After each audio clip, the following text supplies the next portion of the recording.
Hey there, welcome to my first Nomad walkthrough. Today, we will be taking a look at how you can make this really cool Coyote Skull model using only the basic tools inside of Nomad Sculpt. By the end of this video, you'll have a better understanding about some practical applications of using some of these tools, some new ideas about how your workflow could be organized, and of course, walk away with a really cool skull model that you can use for your animations, artworks, or even for 3D printing, but more on that later. A quick note on the skill level of this video. There will be moments where I'm going to speed up through some of the more mundane sculpting. I want you to feel at liberty to take certain moments into your own hands and let your intuition guide you on how you want to build the form. Everything is going to be separated into chapters, so it'll be really easy to pause and catch up and then continue sculpting with me. I'm not gonna go super in detail about how to use some of these tools. My main goal here is to show you how you can use them and the order of operations that you could take to build a form like this. If you are a complete beginner, I definitely recommend that you check out some of my in-depth tool rundowns on my channel to have a better sense of what you're doing with some of these tools before we dive in. With all of that said, let's have some fun sculpting together. Let's get in here with a default Nomad scene and jump right in.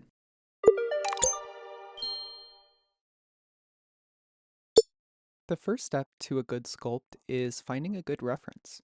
I'll be having my reference file linked below if you want to just grab that and follow along with. If you're doing that, or if you have your own reference, you can just jump ahead to 4 minutes, 4 seconds to dive right into sculpting. Let's jump into an internet search here, looking for some good images of coyote skulls for our sculpt. I'm looking here for several different angles and viewpoints so that I have a sense of different sides of the skull. Don't be afraid of pulling several unique skulls here. We aren't going for scientific accuracy, so these will be great for just giving us the basic idea of the forms that we want to create. My favorite thing to do with these is just jump into an app like Procreate or something like Photoshop to arrange these images together and allow for a transparent background. Here in a new Procreate file, I'm just going to drag in my references and arrange them to be how I want. Okay, this is looking good. I have my images tiled, with the ones I think will be most important being a little bigger. Now let's just turn off this background color and export this as a PNG. Finally, back in our Nomad Sculpt scene, I can just select this background icon here and check on the reference image, then import the image we just created. I can select the transform icon here to pinch and move around this image to be right where I want it. I'll start with it over here on the left and can always rescale and move things around as needed. You can see now why I prefer to have several images plus a transparent background to make things a little bit more tidy and make it easy to move around to focus on different images as needed. It's now time to start sculpting. I'm going to come to my scene menu and just delete this default sphere because I'm superstitious and bring in a fresh quad sphere. And before I start, I'm going to come up to the shading tab and change my matte cap to something where I can see what I'm doing a little bit better. I like this one that kind of reminds me of a bone texture that's called Hazardous Skin 2, so we'll rock with that for now. Be sure to validate your sphere at the bottom. Also, be sure that your symmetry is enabled along the x-axis, and we'll start working with the Move tool here.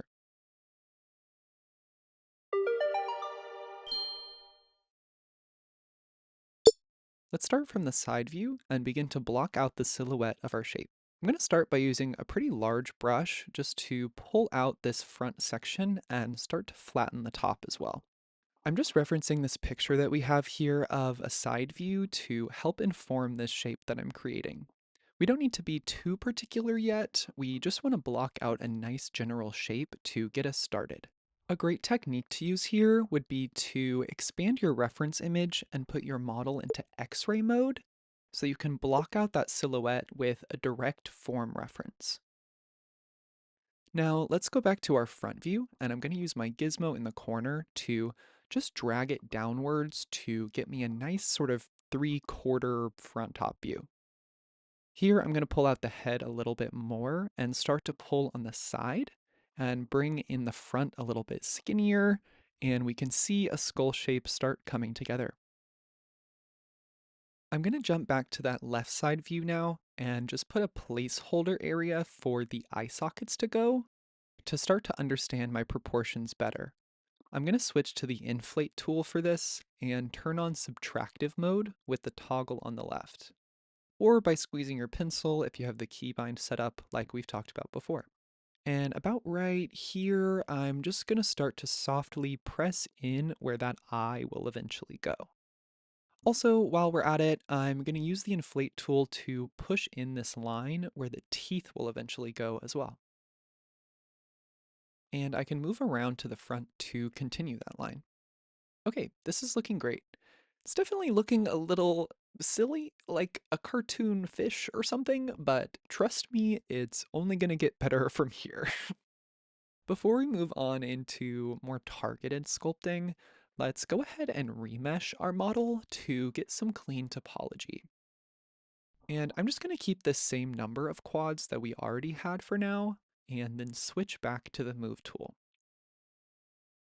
If you're not looking to purchase the quad remesh tool, then keep in mind that you can always remesh in a similar way using voxel remeshing. I don't normally recommend this since you just have a little bit less control and it's not as consistent when it comes to edge flow, but it's a good alternative if you don't want to spend the extra money. Now that we're back in the move tool, I'm going to bring down the scale of my brush to something around here and just do another pass like we have before, straightening out this area that I left a little bit too extreme and bringing out the front a little bit more to match my references. I like this phase because you can really start to see the shape coming together much better, and the tools in Nomad make it really intuitive to start the building process. Again, we don't want to get too caught up in the details too early in the process. So when you're looking at the references, try to focus on the biggest shapes and overall scale relationship between the areas of your model.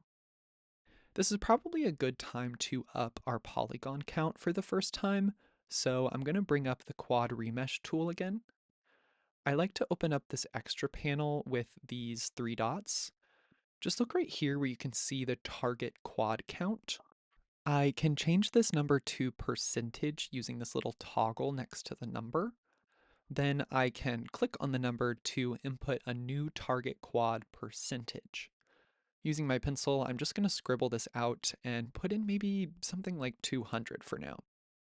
Then we can close out of this menu, and that new percentage is available down here at the bottom for us for quick access.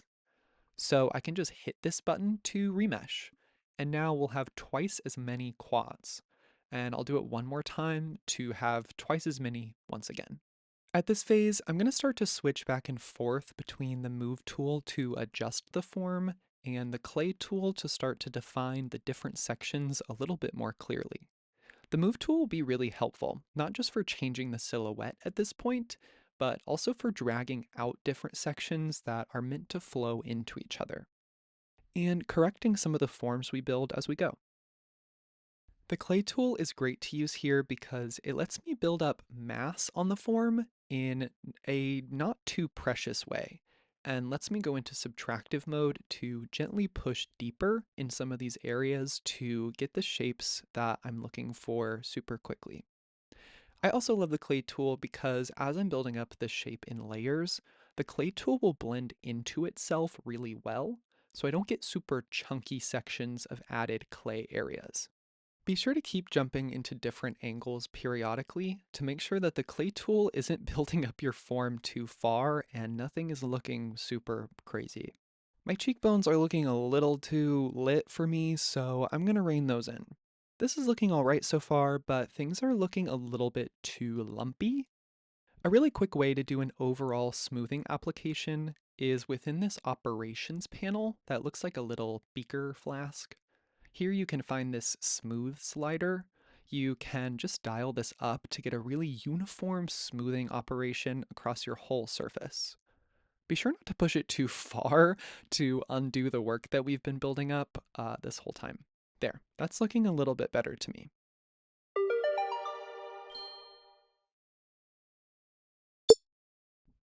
If we make our reference image a little bit bigger, you can see that the Coyote Skull has two central pieces. There's this upper cranium portion that retains the brain and eyes and the upper row of teeth. Then there's this lower portion that has the jawbone, the lower row of teeth, as well as this fin-shaped bone that comes up near the eye.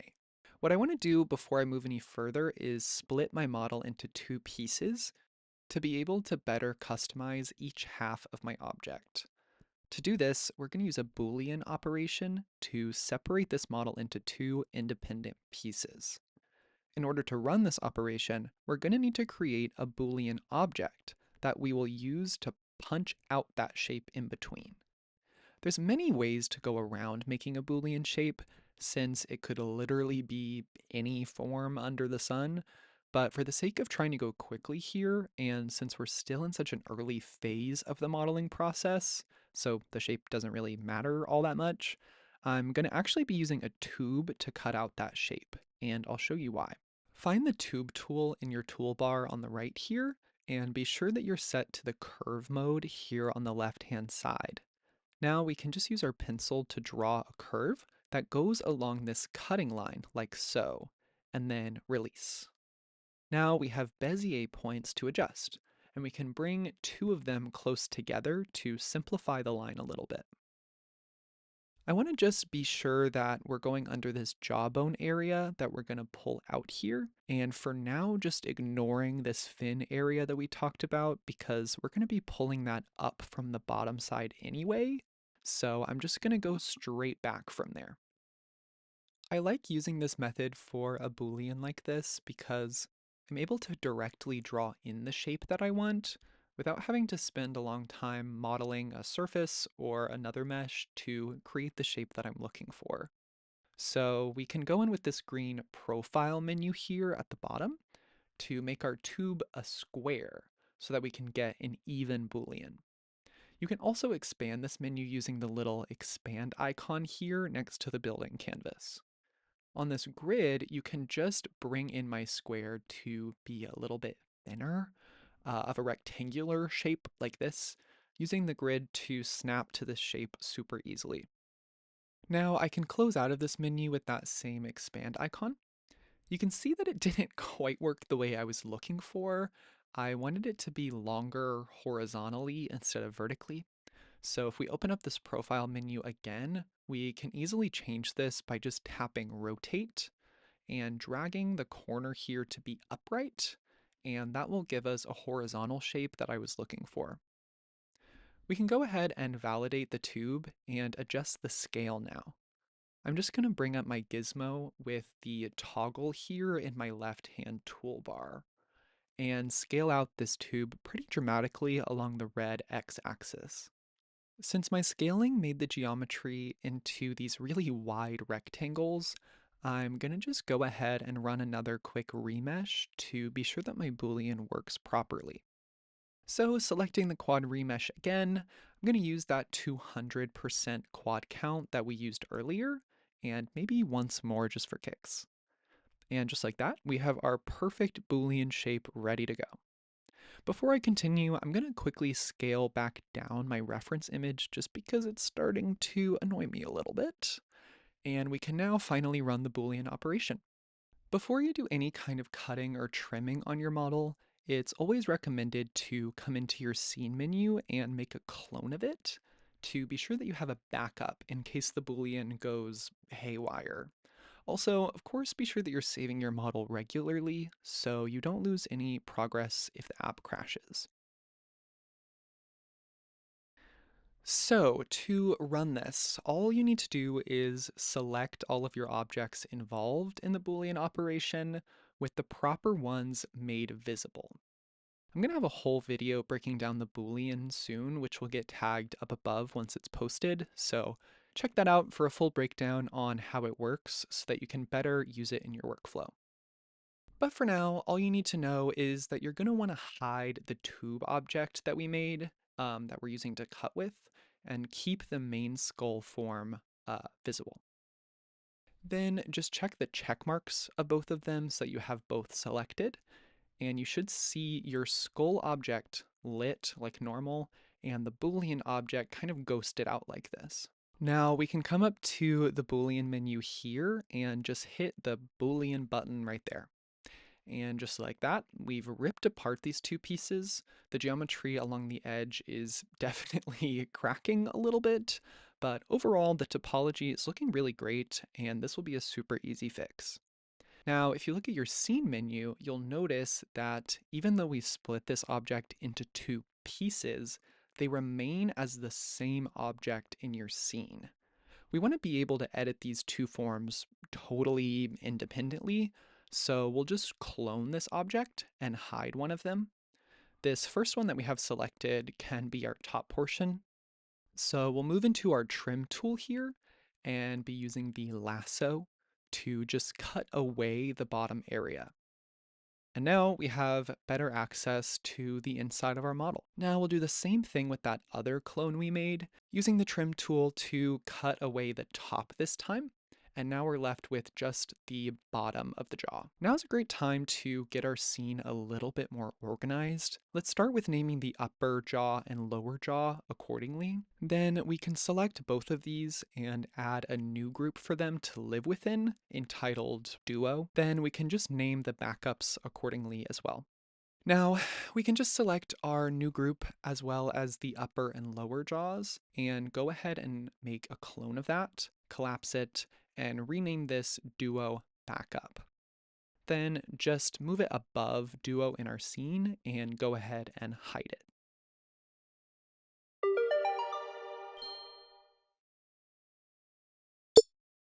All right, now let's continue our sculpting with the upper jaw. Something I want to point out here with the references is this cheekbone here that curves outwards to frame the outside of the eye. There's a few different ways to go around making a bridge shape like this. Since we already used one method of cutting things out, we're going to actually build these cheekbones separately and then mash it together with our existing upper skull. So just like with the Boolean we used to cut, we're going to need to make a Boolean object to join with our existing skull form. Just like with the cutting object, we're going to use the tube tool again to make our life a little bit easier. So just like before, I'm going to come up to my tube tool and be sure I'm set to curve mode here on the left to draw a new tube. I'm going to switch to my top view here and be sure my reference image is in a good spot for making the proper shape on this bridge area. Then just like before, I'm going to draw in the curve that I'm looking for, starting with the back of the head working outwards, curving out, and then back inwards towards the middle of the skull. I can continue to adjust my shape further from here, where it works just like a Bezier curve, and I can bring vertices into each other until they turn red in order to delete them as needed. Then we're going to swap back to our side view and continue to adjust the curve from this angle to build out that cheekbone structure. Don't forget that we're sculpting here on just the upper portion.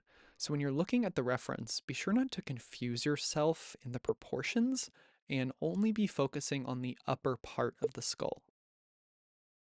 I'm going to have to keep adjusting the main skull form as well to accommodate for this new addition, but I think this is going to work well. We're just going to leave it as a cylindrical tube since we're going to sculpt with it anyway to adjust the shape.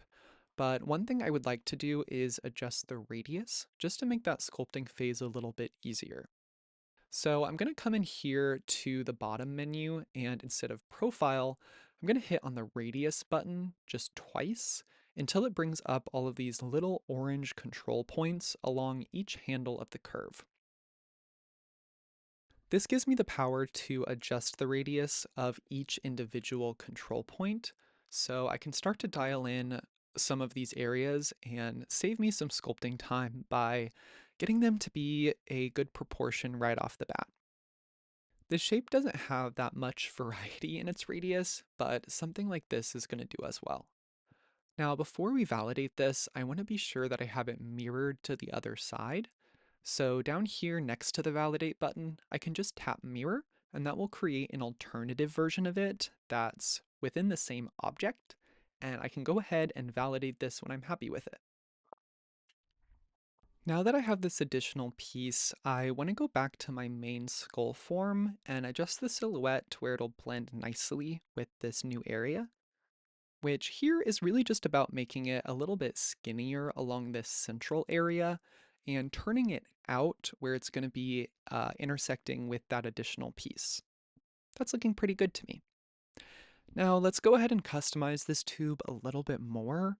So I'm going to first come in here with this mirror system that contains the tube, clone it, and hide the first one so that I have a backup that's unedited. We can rename this with backup in the title and go ahead and hide it. Now with the tube selected, I'm going to start with my move tool to flatten out this side a little bit to make it less uniform. Then round it out with this sort of knot area. Then bring out this area that's going to interact with our main skull piece to give it a little bit more drama.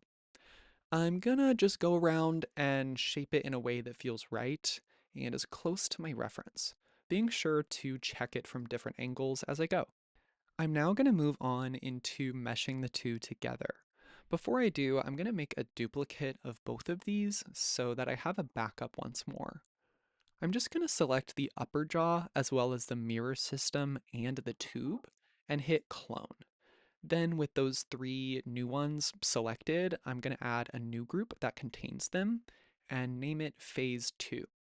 And then hide everything else besides this new group. Now we're just going to select everything and come up to this Boolean menu again. Since we're going to be joining everything together, we want everything visible and selected. So we can just hit Boolean and we're good to go. Looking at our scene breakdown again, you can see that the mirror modifier is gone and everything has been joined together into this one object, which we can rename Skull 2. Remember to save your project. And now we're just going to do a quick remesh to fix some of these nasty little quads. So just come up to this quad remesh tool and we can just keep the same quad count as before. Now things are starting to look really good. Now we can just come in here with the basic smooth tool at a relatively low intensity and smooth out the connection between these two pieces. While I'm at it, I'm also going to soften this hard edge that was created when we made our cut earlier on. So I'm just working my way around, being sure to get in all these crevices and smooth out my joinery and edges.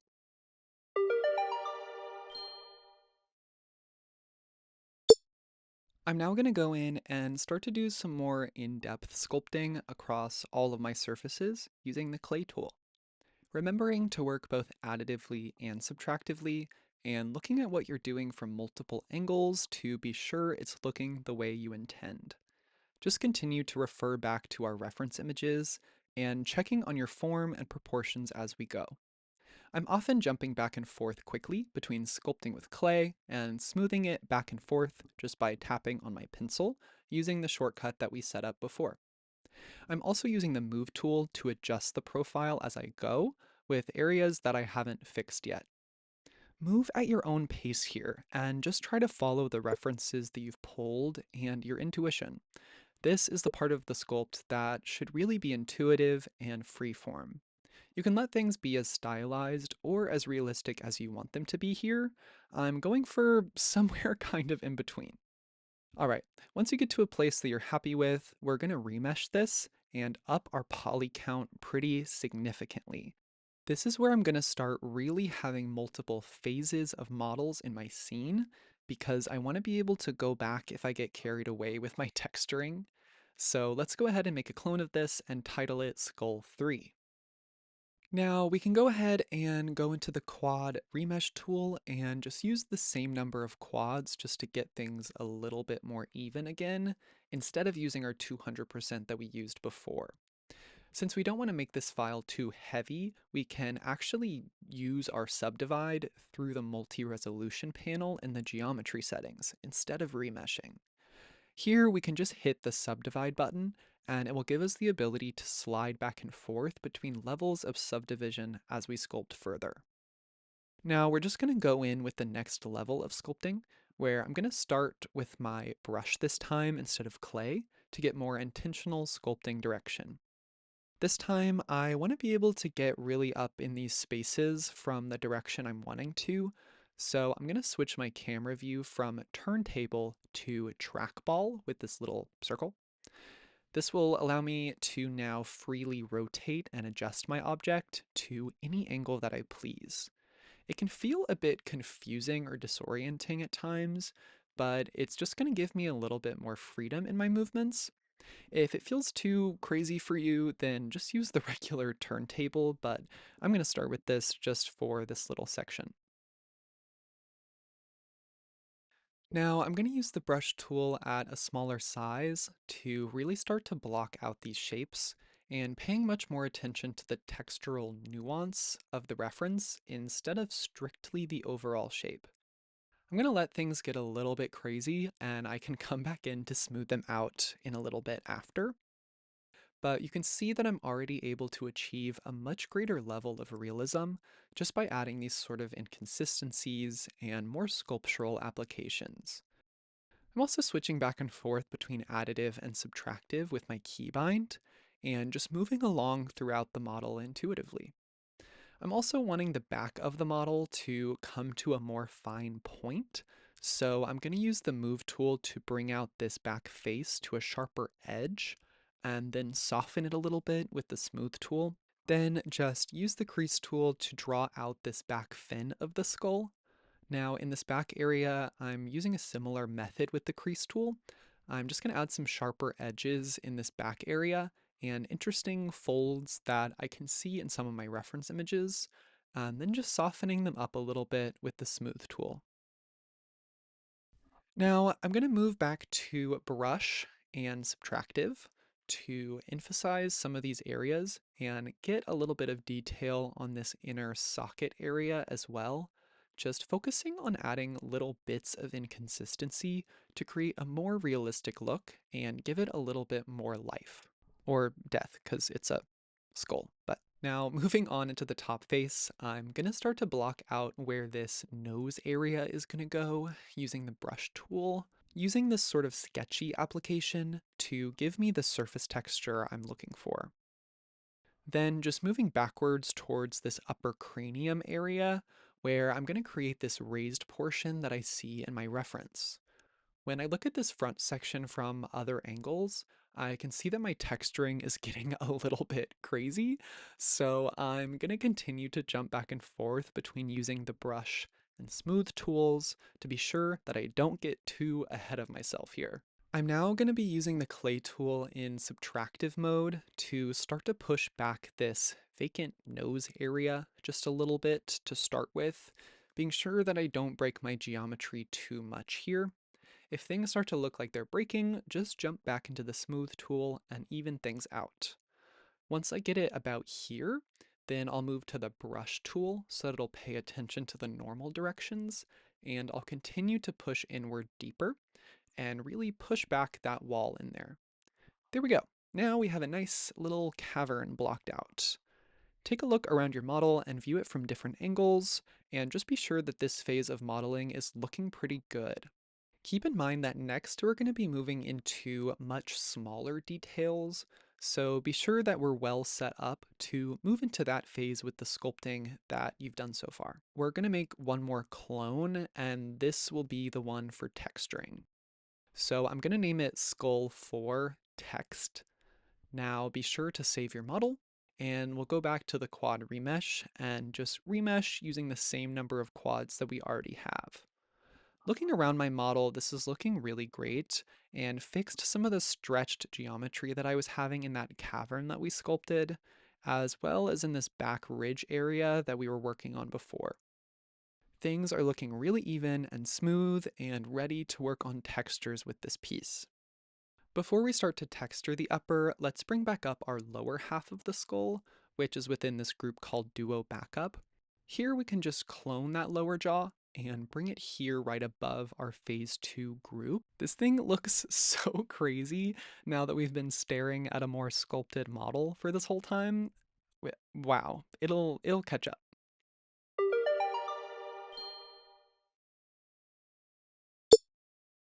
Here, we're going to follow essentially the same method that we used for the upper, but it should go much faster since we don't have to add any extra geometry. We just need to get it to be shaped properly, so do not be afraid.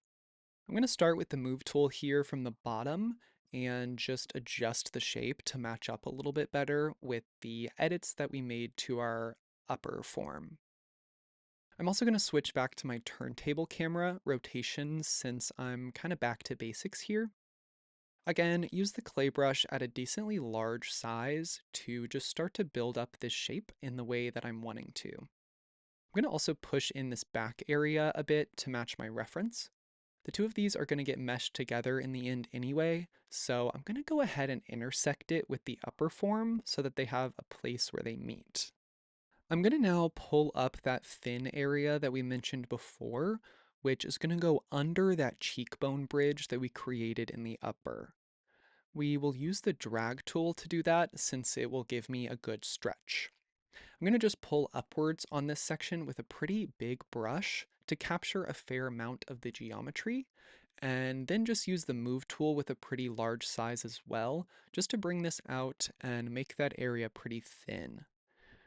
We are, of course, going to keep editing this as we go, so don't be too particular here, but that's definitely giving us the shape that we're going to want. Using the move tool at a large radius, I'm also going to bring in the front of this jaw a little bit, and now we'll be ready for a remesh. Just like before, we're going to run a quad remesh, just keeping the same number of quads. Now we can keep going with that move tool here and adjusting the form with more appropriate topology. Just moving along throughout the form and checking it from different angles to make sure nothing's getting out of hand. I'm also going to move to the bottom and give it some interest with the clay tool. Mostly working subtractive here to just give the shape a little bit of variety and inconsistency. At this point, I can go ahead and subdivide using that multi-resolution menu and start with some more intentional sculpting. I'm going to start with this fin area and just give it a little bit of form to prepare me for the next phase, moving along and doing the same throughout other textural areas that we started to lay down along the sides and bottom.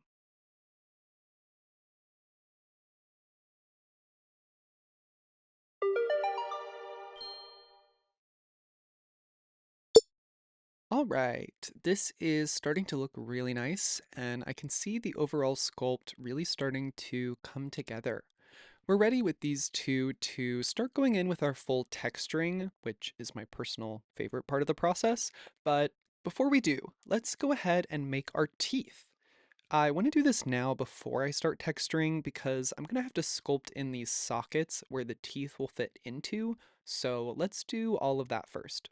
I'm going to go ahead and put this lower jaw copy that we made into this phase 2 folder underneath the skull piece that we had. And I'm going to select both of these, clone them, and make a new group with those two. Then drag that outside of this phase 2 group, and we're going to name this new group texture. Now we can go ahead and add a new primitive, and we're going to just be starting with another quad sphere. You probably can't see it because it's inside of our skull model, but you can just activate the gizmo to bring it up above and scale it down a little bit. And we can go ahead and validate that sphere. I'm going to hide the rest of the skull for now and be sure that the sphere I just added is not inside of my texture folder. I can go ahead and name this one just Tooth. Now let's just use the move tool with a pretty big radius and our symmetry activated to start to pull out the upper part of the tooth and make the bottom slimmer and a little pointier. Then working to the left hand view to do that same shape and make it less round and uniform. This is looking really funny right now, but we'll smooth it out as we go.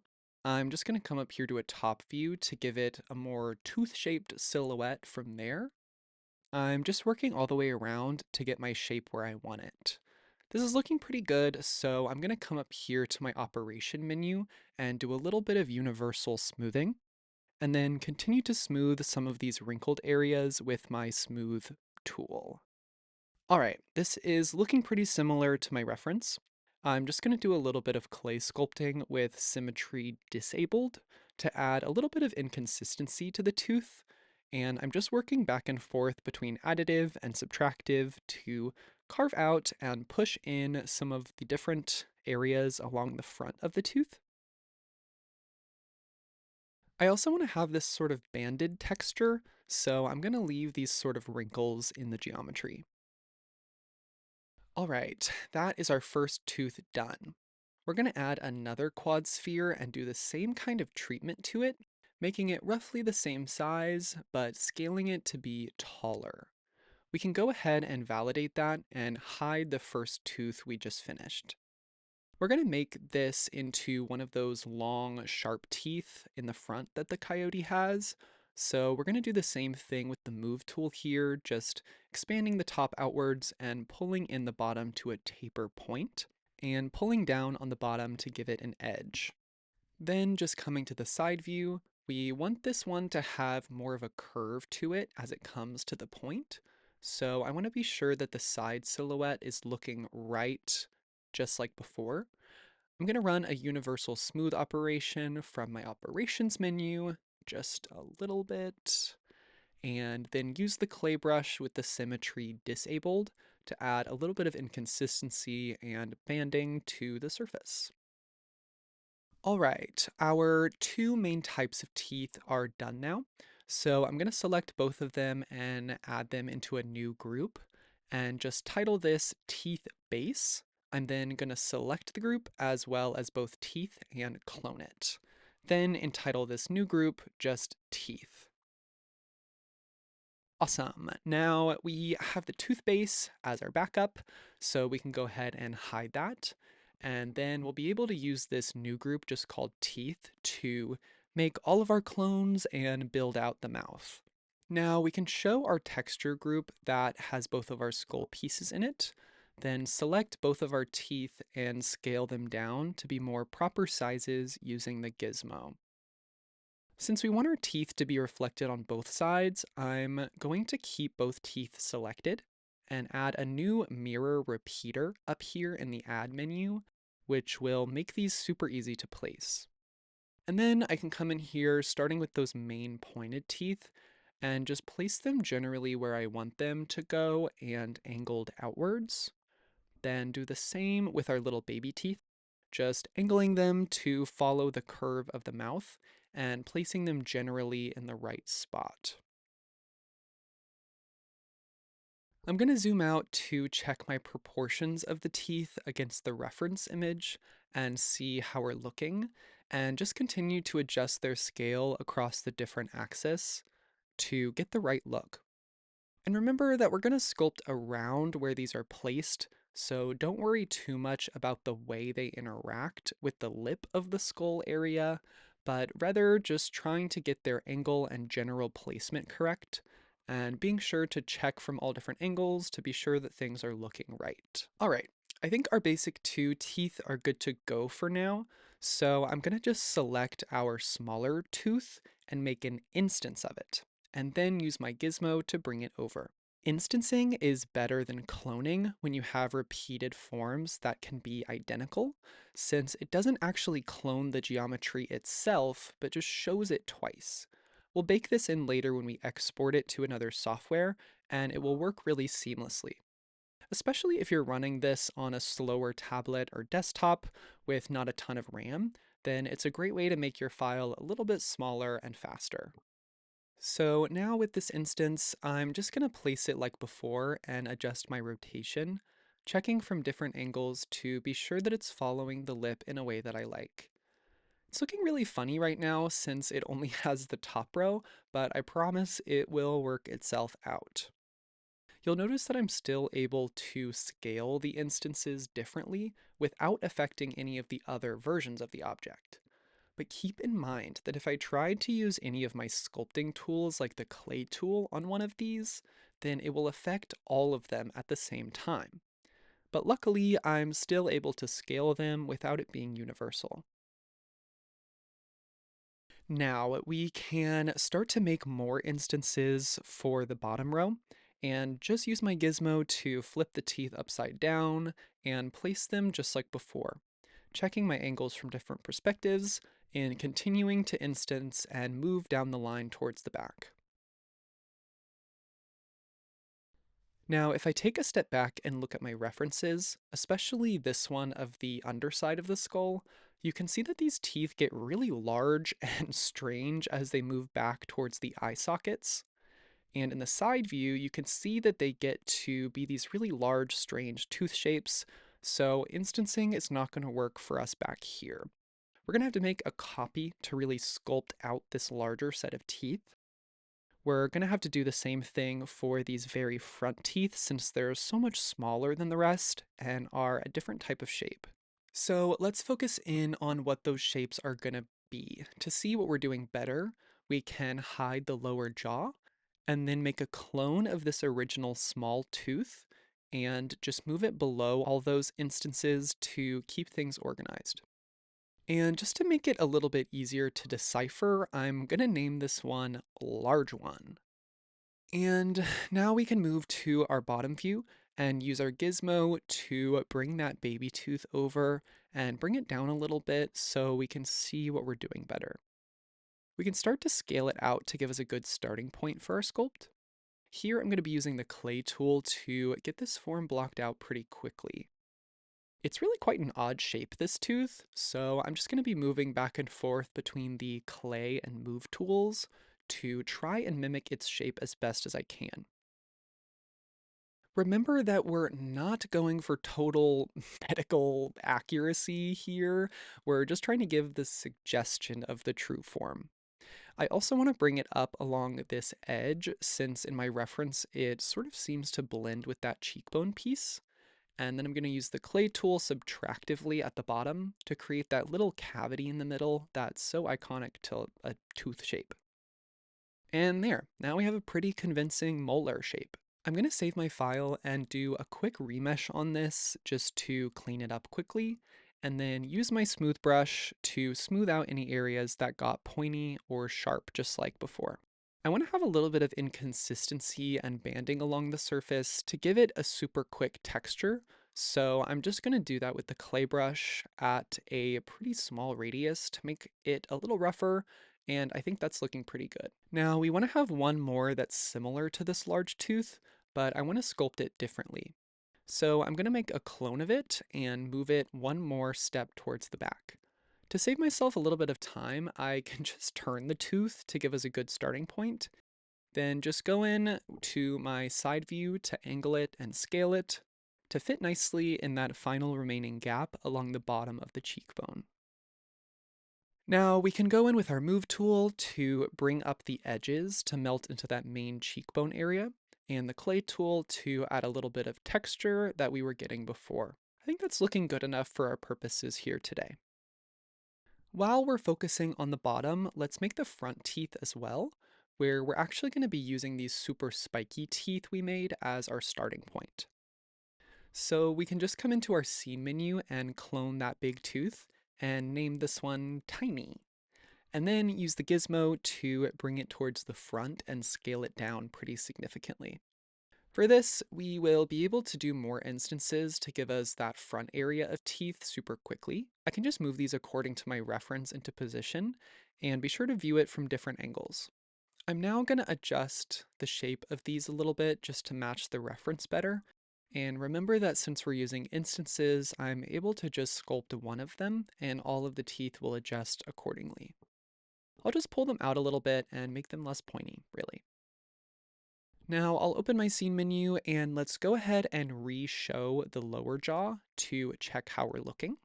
Now that I see our work with the teeth in it next to this reference, I'm starting to see that my proportions are a little bit off in a few places, so we can come back in and adjust any of our shapes we need to for them to work. Don't be afraid, even at this stage in the modeling process, to make some pretty big changes in your shape. As long as you're using the move tool with a fairly large brush size, then it shouldn't affect the topology enough to really notice at the end of the day, so feel free to adjust your proportions of things as needed. It typically happens like this in my experience, where you adds some sort of recognizable element and it helps you see your scale of things more clearly. But who knows? Yours is most likely way more in proportion than mine, so you just go right on to the next step.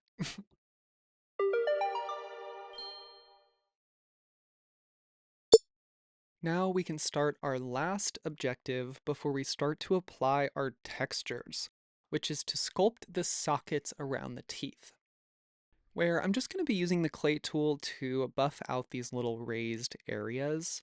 I can also toggle it on to be subtractive to make some smaller recessed portions around these to emphasize them a bit.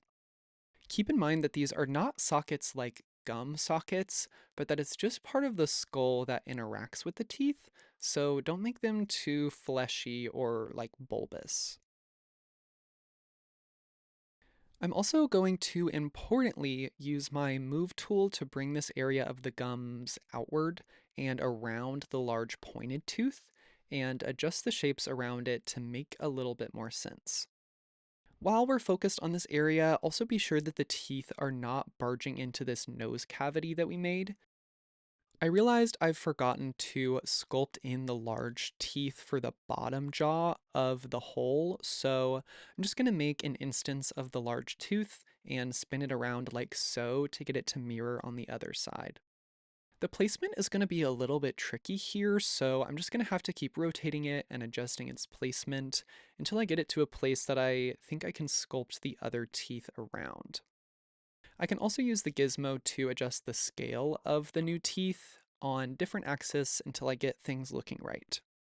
Alright, now I think we're all set up to do a little bit of moving and adjusting of the bottom jaw, just as we did with the top jaw. Starting in the front here and working our way backwards, I'm just going to be using the move tool to bring things out where they need to be adjusted and making things feel well incorporated. I want to start giving things lots of good realism and consistency at this point. I can also hide the upper jaw to give me a little bit more of a better view at what I'm doing down here. I've decided that I also want to have at least one of these large teeth that we made from the upper as these back molars on the bottom jaw as well. So I'm going to go into my menu to make a clone of that large back tooth and just adjust the form a little bit and get it lined up where it feels right. Now I can re-show my top skull and we can collapse that massive teeth menu and move on into texturing at last.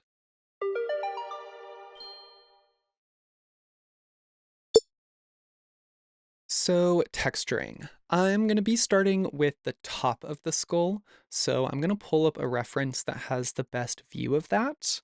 I'm also personally going to be switching back to that trackball camera perspective, since it will let me rotate things around more freely.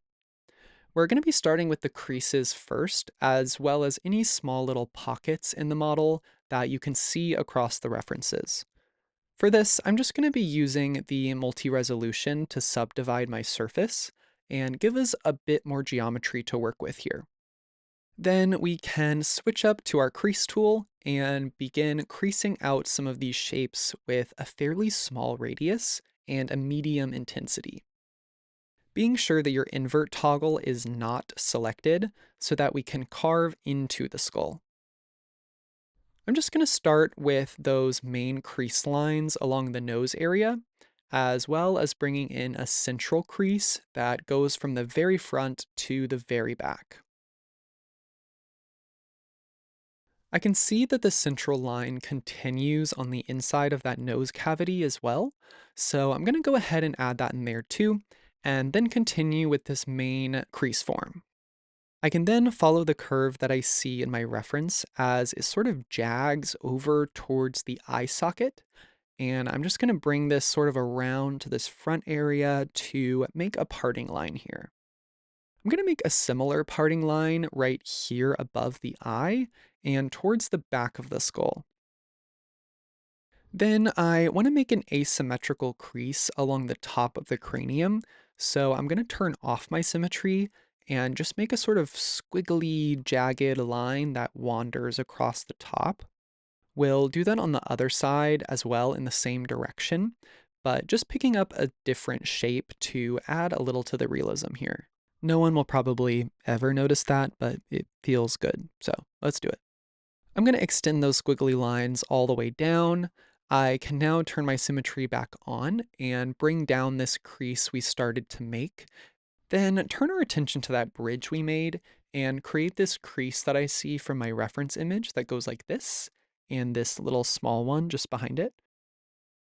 Now, focusing on the back of the head, I'm going to do a lot of creasing here. Starting with this main one that goes along this back thin area, I'm going to add a crease along this ridge just to make it come to a sharper point like this. And now in this back area, we're really just making things up. So I'm going to add some more creasing just to make it feel like there's folds and extra interest back here like this. Moving now towards the front, I want to give the inside of this cavity a little bit of interest, so I'm going to create some creasing like this along the walls of the cavity, just to make it feel more realistic inside, like the inside of a bone structure. I'm also going to add some creasing along the entrance to the opening to make that edge a little bit sharper and give it some more nuance. I think that's looking pretty good. Now that we have some creasing applied, I'm going to go in and have a similar approach with the brush tool and just create some little pockets that we've already started to sculpt, but just push them a little bit further in. I'll return to my top view and have the same starting point. Now let's just go in with a fairly small radius and be sure to toggle on my subtractive mode. Now, inside of this nose cavity, I'm going to just push in and create some little divots in the surface. I don't really see any big ones along the top of the head, but I want to have a fair amount inside this eye socket area. So I'm going to build in some of these rounded socket shapes like this. I'm going to add some more of these details all around within the eye socket area, along the back, and then going to turn on my symmetry to add some inconsistent ones along the top surface to make things feel a bit more real. Now let's go in on the bottom section as well and just do the same thing to create some banding and inconsistency in the surface dimension. You really could spend forever in this phase, but don't let yourself get too carried away. We've just done a not too careful application of these details, and it's looking pretty convincing already. But like with each of these phases we've gone through today, you really can spend as much time as you want tweaking your shape and adding extra details that will only make your sculpt better.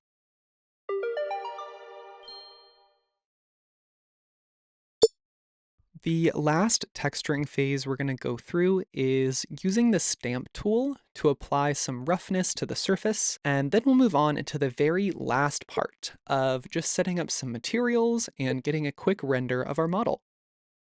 I also have some fun applications to show at the end, so stay tuned.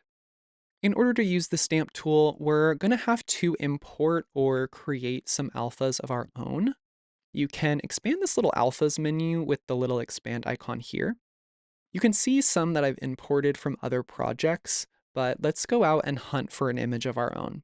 I'm just going to jump into a quick internet search here and just search for noise texture. I found this free one from Unsplash, where I'll link down below, and I'm going to download that one to use. Back in Nomad, I'm going to open up the alphas menu once again and select import, then bring in that noise texture. Once it's in, you can rename it by pressing and holding, and I'm just going to name it noise.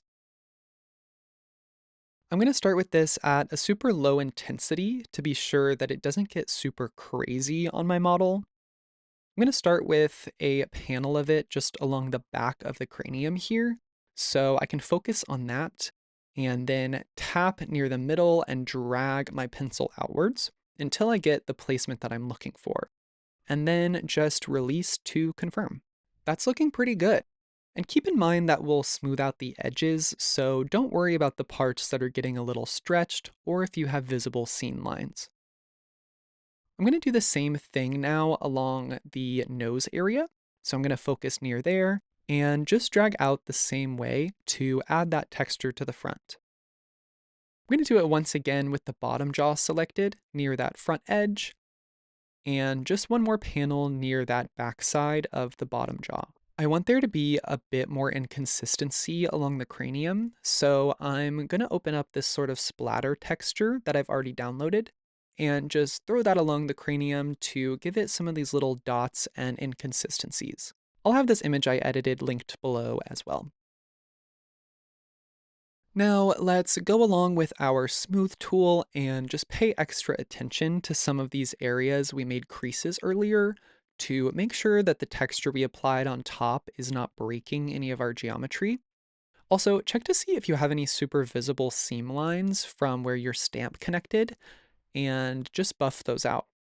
I'm also just rounding off some areas sort of at random along the edges of different components, just to provide a little bit of relief to the surface and make that texturing job we did a little bit less of a uniform wash over everything. Just like with our other texturing phases, this can be pushed much further than this, but we're just going to stop here for the purposes of today. But if you want to keep working with this, feel free. There's all kinds of more nuance you can apply to it, especially if you wanted to work both additively and subtractively with the stamp tool to get really custom surface detail. We could also come in on this phase once again with your crease, pinch, and brush tools at small radii to get really into those details if you wanted to. And that's it for our sculpting phase. I'm really loving all the surface details that we've added, and I think our form is looking nice and convincing. I think this sculpt is a perfect balance between realistic and stylized sculpting.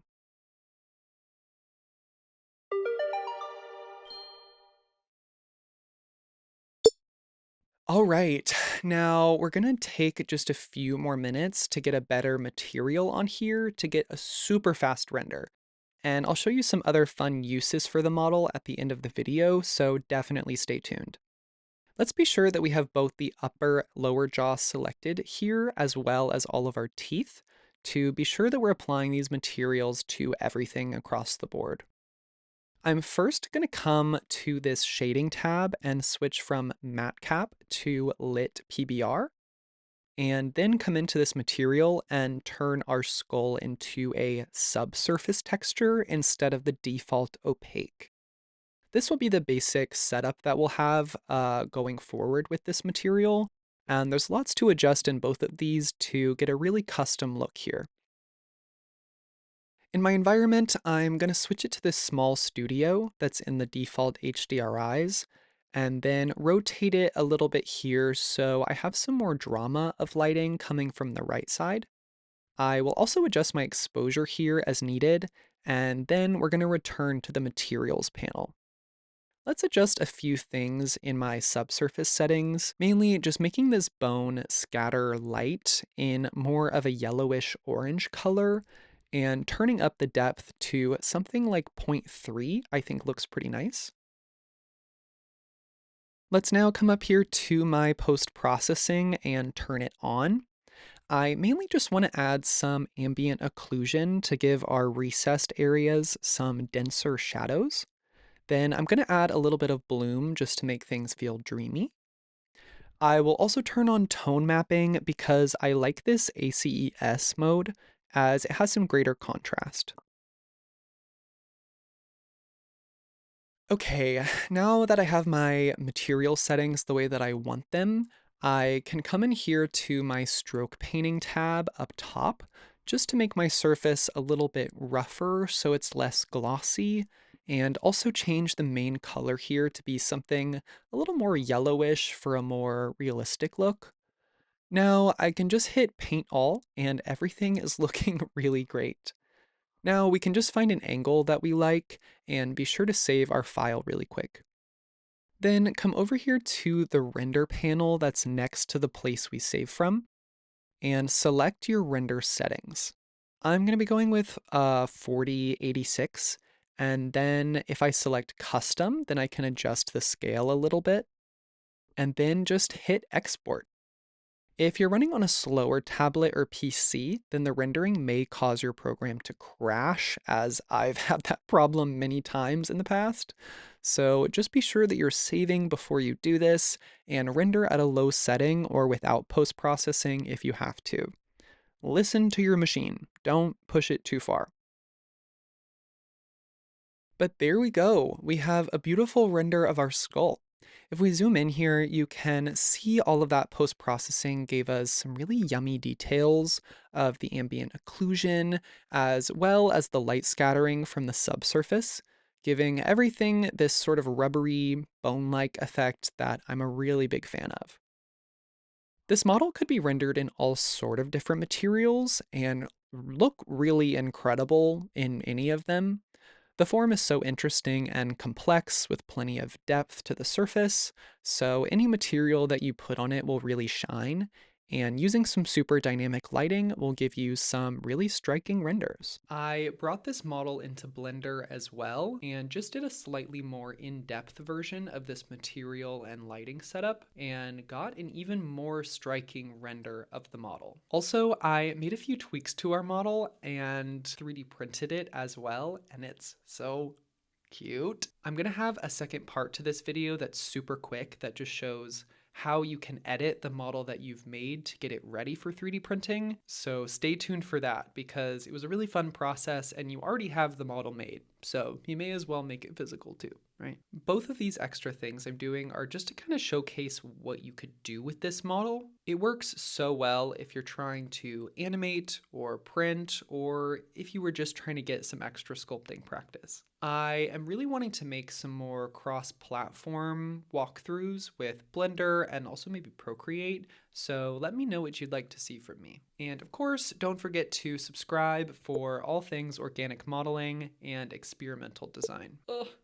I'm so happy with how this model turned out, and I really hope that you're happy with your model as well. That is all for this video. Take care, and I will see you in the next one. Peace out.